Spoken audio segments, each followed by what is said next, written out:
ભરૂચમાં ભર ઉનાળાની કાળઝાળ ગરમીની વચ્ચે અમલેશ્વર બ્રાન્ચ કેનાલને રિપેરિંગ કામગીરી માટે બંધ કરવામાં આવી છે, જેના કારણે આગામી 22 દિવસ સુધી શહેરમાં એક જ ટાઈમે પાણી વિતરણ કરવામાં આવી રહ્યું છે।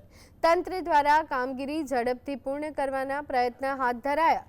કેનાલ બંધ રહેવાને કારણે ભરૂચના અંદાજે 2 લાખ જેટલા નાગરિકોને માતરિયા તળાવમાંથી પીવાનું પાણી પૂરું પાડવામાં આવશે। હાલ તીવ્ર ગરમી વચ્ચે પાણીની અછત સર્જાતા નાગરિકોને પાણીનો કરકસરપૂર્વક ઉપયોગ કરવા તંત્ર દ્વારા અપીલ કરવામાં આવી અને માતરિયા તળાવ શહેર માટે જીવાદોરી સમાન બની પાણી પુરવઠો જાળવવામાં મહત્વની ભૂમિકા તે ભજવી રહ્યું છે।